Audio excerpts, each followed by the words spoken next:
Hello and welcome to today's webinar where we'll be showcasing Victory Mesh remeshing. This will be a guided tour of the remeshing capabilities in Victory Mesh and how it applies to device simulation, specifically in Victory Device. My name's Thomas Jokinen. I'm a field application engineer with Silvaco based in Boston, Massachusetts, and I'm here to take you on this guided tour. The agenda for the webinar is listed here. First, we'll give a brief overview of what Victory Mesh is, where it is in the tool flow, and teach you some of the basics of a Victory Mesh deck. The next section goes over conformal remeshing within Victory Mesh. Section 3 is the meat of the webinar. This goes through Delane remeshing, the different types of refinement capabilities you can use on your device, such as junction and interface refinement. With this, we'll hopefully move on to the next section where we'll go over Delane remeshing one more time with a brief example of a silicon carbide trench MOSFET. Hopefully from this, you'll find out how Victory Mesh works and how to think about remeshing for your device simulations. In Section 4, we'll briefly discuss other features of Victory Mesh that may be interesting for you. First, let me give an overview of Victory Mesh. There are two major components to Victory Mesh, the meshing module and the solid modeling module. The meshing module is where Victory Mesh takes raw geometric data from Victory Process as an input and produces a mesh that is suitable for device simulation, such as in Victory Device and in Clever. While the solid modeling component allows users to build devices through solid modeling commands, this component has multiple statements for shape generation in both 2D and 3D, such as rectangles, cubes, spheres, and etc. Today, we're just going to be focusing on the meshing component and gloss over the solid modeling component. This diagram shows an overview of the Silvaco tcad flow from left to right, with emphasis on remeshing. On the left, we have layout tools that can feed into process simulation or the solid modeling module of Victory Mesh. The files generated from Victory Process or Victory Mesh solid modeling can then be used with Victory Mesh meshing component to remesh the structure for device simulation. Once remeshed, users can feed these structures into Silvaco's device simulators for device characterization. This tcad data can then be visualized and analyzed or fed into external tools such as Utmost for spice modeling and SmartSpice for spice simulation. The spice data can then from these external tools can then be fed back into the layout tool, and we can create a design technology co-optimization flow. For today's webinar, we'll be looking at this specific flow, showing how to remesh structures from Victory Process to Victory Device. From this flow, you should see that Victory Mesh is an important tool that links process simulation to device simulation. Victory Mesh offers multiple remeshing algorithms that help generate a suitable mesh for device simulation. This slide shows the basics of a remeshing deck. A Victory Mesh remeshing deck flow can be quite simple. Users need to load the files from your process simulation, then choose a remeshing strategy, either conformal or Delane. And if the user chooses Delane, they can use refinement commands to refine on specific quantities. More on that later. And then after remeshing, users can save these newly meshed structures into a file and that they can use in device simulation. Victory Process has a couple ways to save the structure and to visualize the structure. I'm going to discuss this briefly before getting into Victory Mesh. The Victory Process export statement is good for quick visualization, but is poor for device simulation.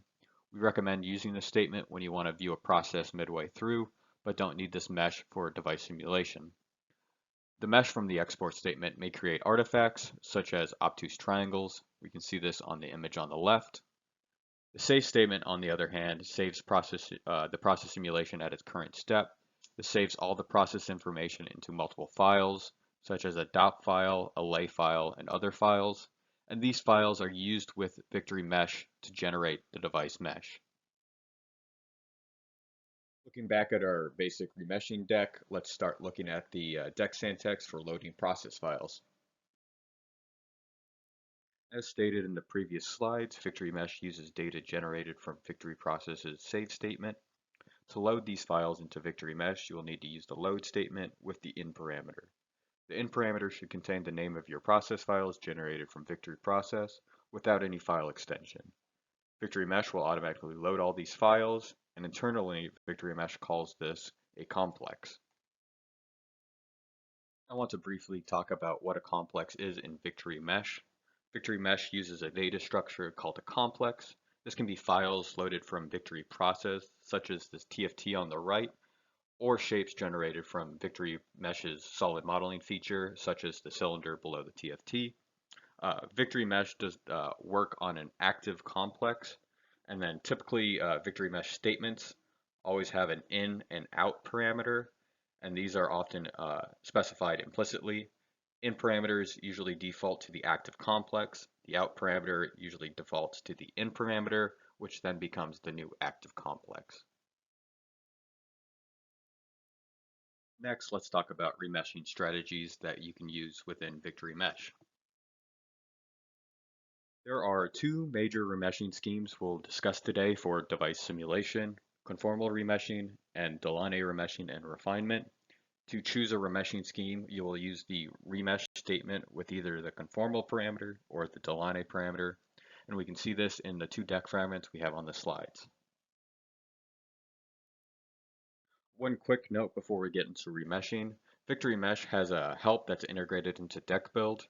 When you have a question about a certain statement or parameter, you can right click on that specific statement line and select Show Victory Mesh Help for the statement you are interested in.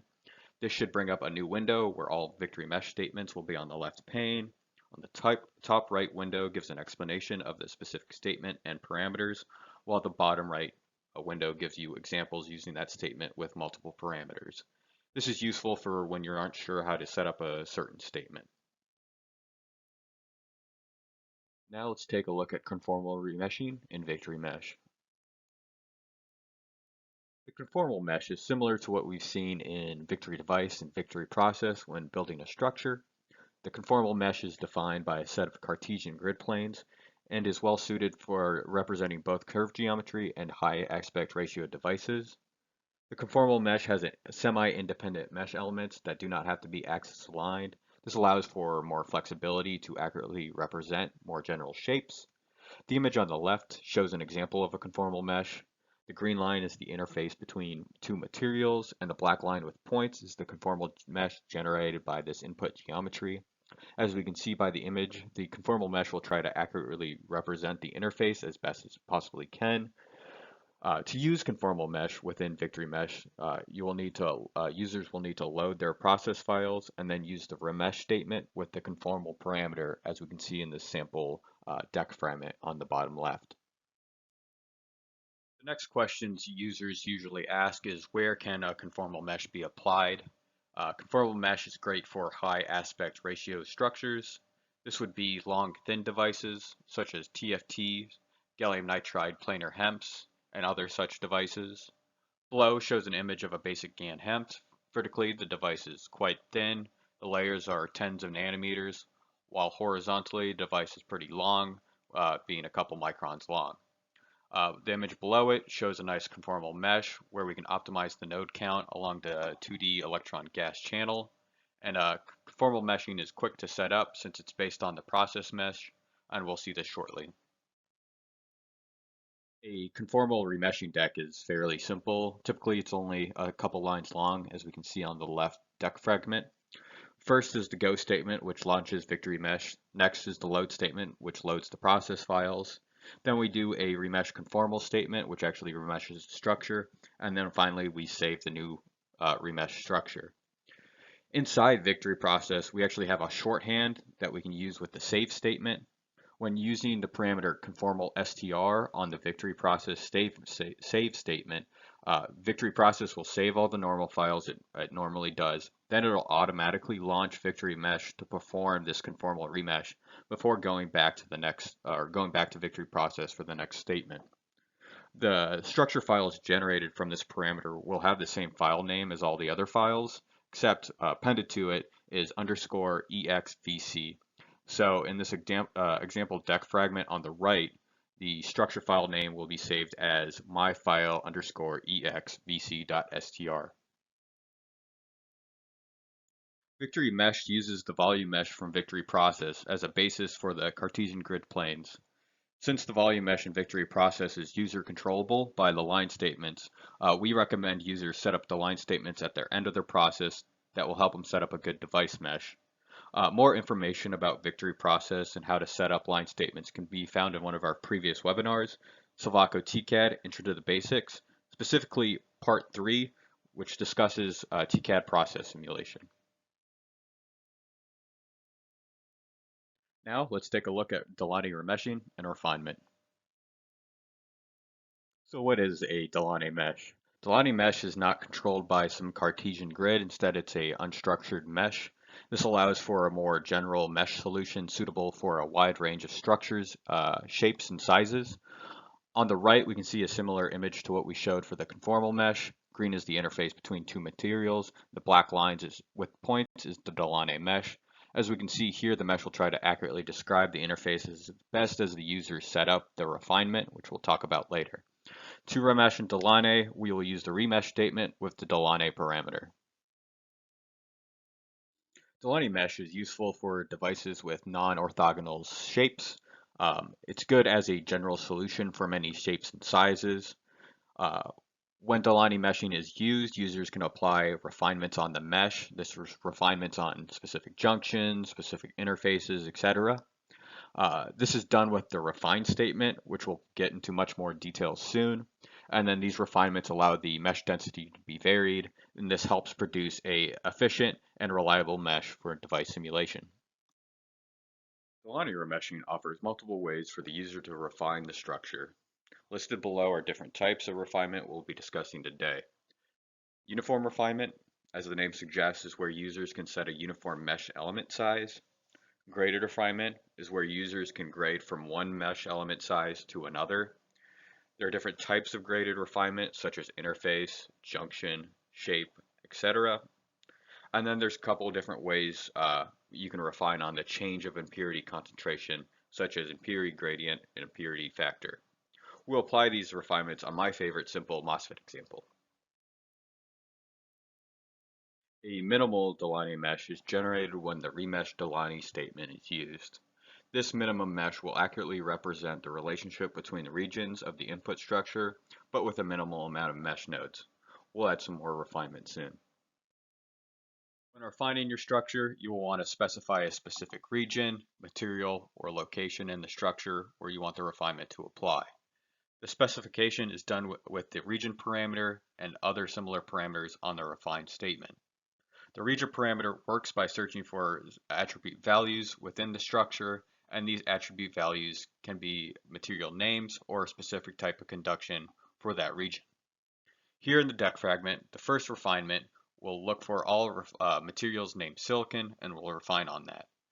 Here I'm using the full attribute syntax where I label the attribute name, which is a grouping of related attribute values, then a colon, and finally the exact material I want. The next refinement in the deck fragment will refine on all semiconductor regions of the device. The third refined statement in the deck fragment is the same as the first, where it will refine on all silicon regions of the device. This shows that the attribute name does not need to be specified, but is useful if you want more granular control. Before remeshing, users can use the tag statement to select specific regions in the structure, which then we can use with the refine statement.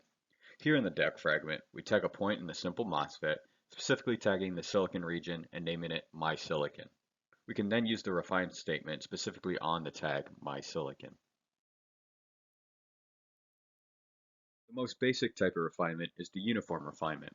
This sets a max size for mesh elements. The parameter for uniform refinement is max.size. Here in the deck fragment, we set every region in the structure to have a max size of 25 nanometers. We can see by looking at the images of our MOSFET the difference the statement does between the minimal Delaunay mesh and after applying the uniform mesh element size. Users can use multiple uniform refine statements to set different sizes for different regions. Here in this deck fragment, we set max size 3 different times for silicon, oxide, and polysilicon.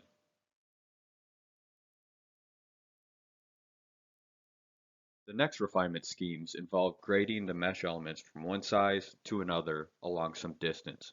There are 4 refinement schemes that use the refinement grading parameters: junction, interface, shape, and impurity concentration refinement.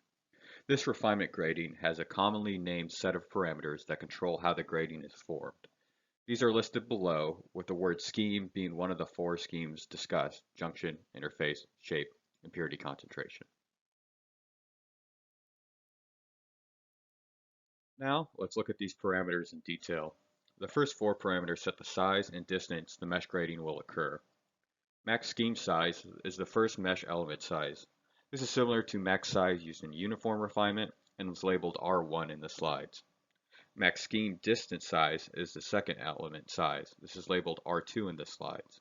Max scheme distance is the grading distance between R1 to R2, and max scheme size distance is an extra parameter that sets the distance where R1 mesh element size is used. When using these parameters, there are some details that should be known when setting these parameter values. The second element size, which is labeled R2 in the image, must always be larger than R1, and the grading distance must always be 3 times larger than R2. These restrictions help generate a proper grading. The grading parameter itself is the growth function to define the grading. There are five options to choose from: exponential, quadratic, linear, square root 2, square root 3.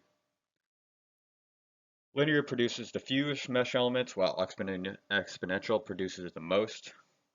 On the right shows the effects of grading parameters when all of the other parameters are constant.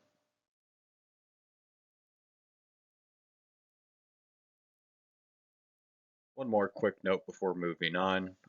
We recommend setting uniform refinements for any region or material you want to apply the grading refinement to.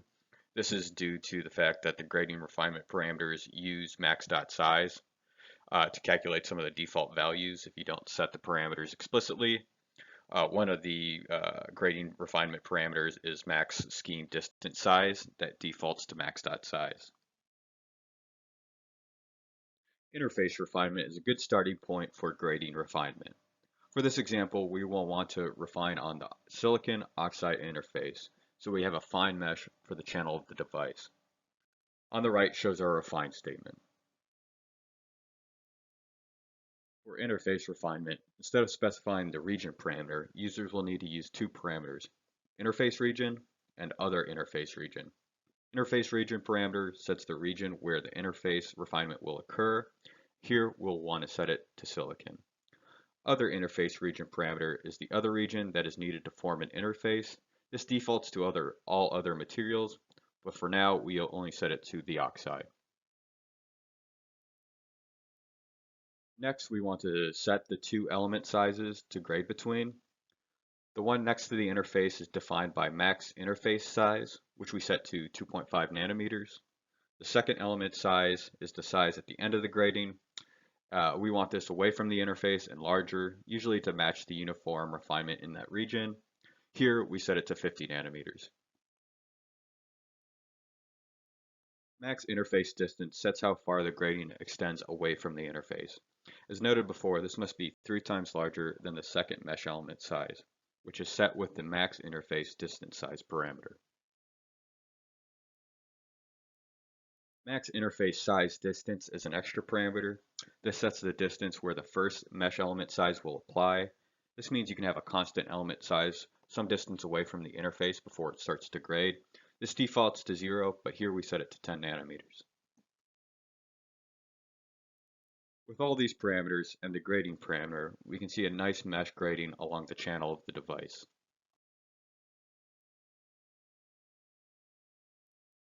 Next, let's look at refining on junctions of the device. This refinement will find any junctions in the regions you specify and refine along that junction. This refinement uses the region parameter to specify where you want to remesh, and then all the normal grading parameters, as we can see in the deck fragment on the right. The images on the left show the refinement. Before the refinement, the uniform mesh element sizes give a bit of a wobbly junction.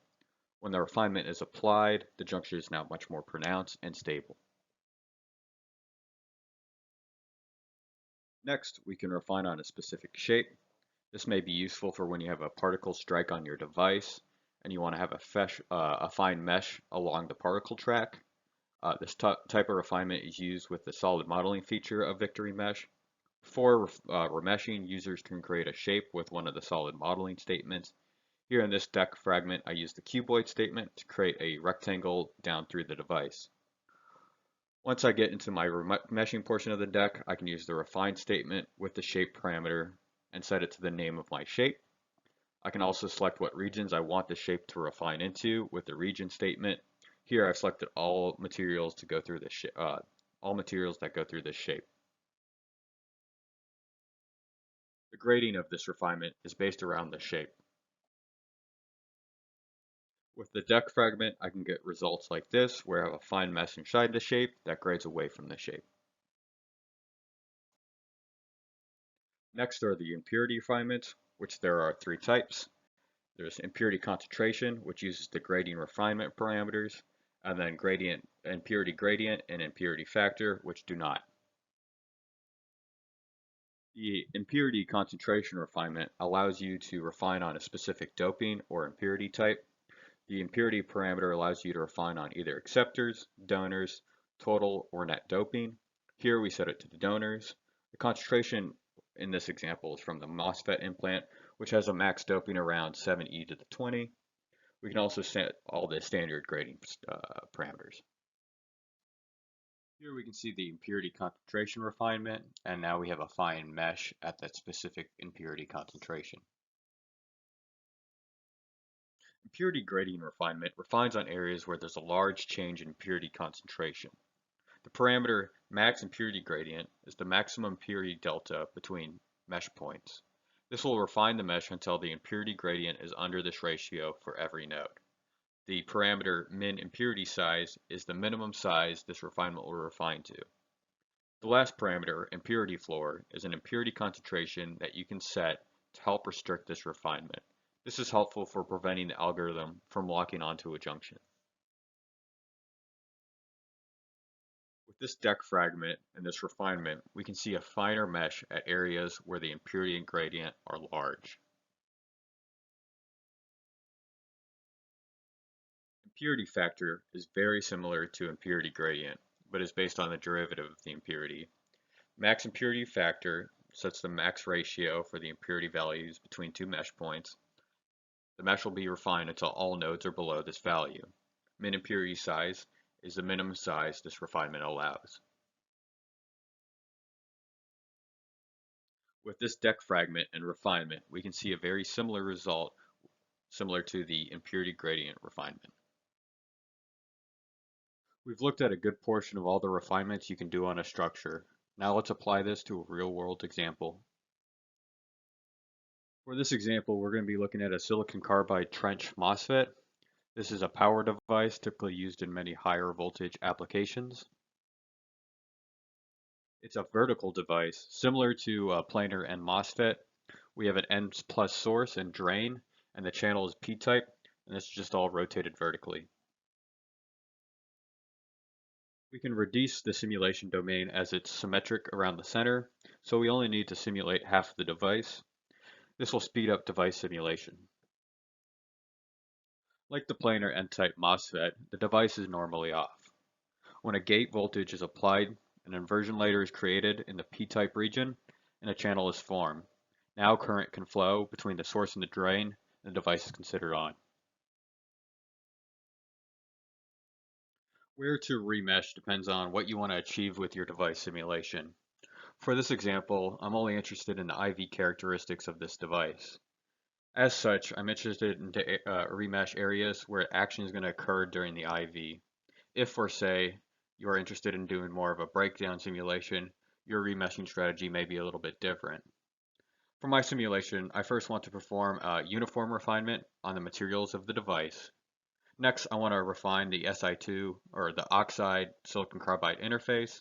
This is where the channel of the device is and is very important for accurately describing the IV characteristics. The junctions of the device are also important as these junctions help block current flow when the device is off.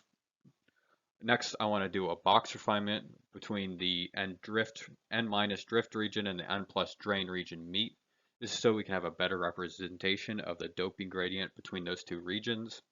And lastly, I want to improve the mesh for the N doping under the gate. And then below, I have a list of remeshing steps I want to perform on this device. So now let's go through them. First is the uniform refinement. Here I set the size of the materials in my structure. To get a nice looking starting mesh, I've set the following parameters. For polysilicon, I set the max size to 100 nanometers. For the oxide, since it's thin, I set it to 50 nanometers. And for every other material for now, I set the uniform refinement to 200 nanometers. With these refinements, I've improved the mesh compared with the minimal Delaunay mesh. Now let's deal with the silicon carbide oxide interface. For the interface, I want a fairly fine mesh. In my deck fragment here, I have set the interface to have a mesh size of 5 nanometers. I've also set the grading to linear to help keep the mesh node count low. With this refinement, we can see a much better mesh at the interface, and this should help simulate the channel well.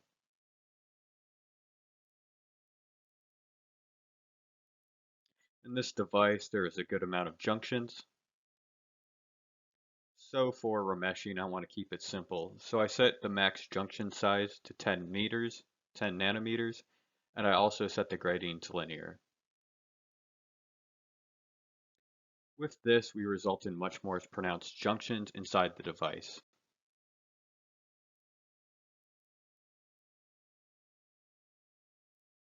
Now, I'm interested in the section between the N- drift region and the N+ drain region. Here, I can use a box refine at this section. This will help define the dopant gradient between the two layers. I first use a cuboid command to create a box in this section and name it my fancy box. Then I use a refine statement. I select that box and I set the max size to 50 nanometers. I also change the gradient to linear.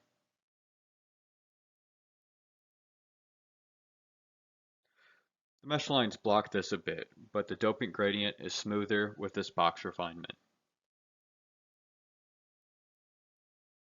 Next, I want to better show the N region under the gate. This N-type region helps reduce the on resistance of the device. From my process, I know the implants come to a doping concentration that is about 6.5 e to the 16, and I'll set the size of this refinement to be 20 nanometers. With this refinement, I can see a much improved mesh at this N region under the gate while not really affecting the N- drift region. And with this refinement, I should actually be done remeshing my structure. Here's the full Victory mesh deck that we just created and some images of the structure. At the end of this remeshing, the total mesh count comes to around 8,800 nodes. After this remeshing, I threw the structure into Victory device to perform some IV characteristics, and can see that it performed quite well. And with that, we are now done with this example and Delaunay remeshing for now. Now let's look through other features of Victory Mesh. Remeshing is just one part of Victory Mesh. There are many statements in Victory Mesh to help a tcad engineer. Device mirroring and device arraying can be done on structures. On the right, I have the original trench process, and next to it, I have it mirrored to show the full trench. And below it, I've arrayed the device 5 times. Users can also crop devices. On the left, I have a full lens, and next to it, I have the cropped version. The solid modeling module allows users to build their devices in Victory Mesh. Users can use the shape commands to generate shapes and combine them together to generate a full device. Below shows some examples, such as the textured solar array on the left. In the middle shows some grains that can be generated within Victory Mesh to more accurately simulate polysilicon grains in the device. And on the right is the quantum dot structure generated and meshed in Victory Mesh. This is the end of today's journey. Hopefully we learned some neat concepts today. We showed that Victory Mesh is an essential part of the tcad flow, and that remeshing links process simulation to device simulation. There are 2 major remeshing schemes for device simulation: conformal remeshing and Delaunay remeshing. We have Delaunay remeshing that allows users to refine on specific areas. You can refine on junctions, you can refine on interfaces and impurities, etc. We had a trench MOSFET example to showcase how to use Victory Mesh for remeshing, and remesh or Victory Mesh has many other features such as cropping, mirroring, and solid modeling. If you're watching this live, there is a prompt area where you can ask questions. I would appreciate it if you have any questions to ask it there, and we will try to respond to them as soon as possible. And I want to thank you for coming to this webinar and hope you have a great rest of the day. Thank you.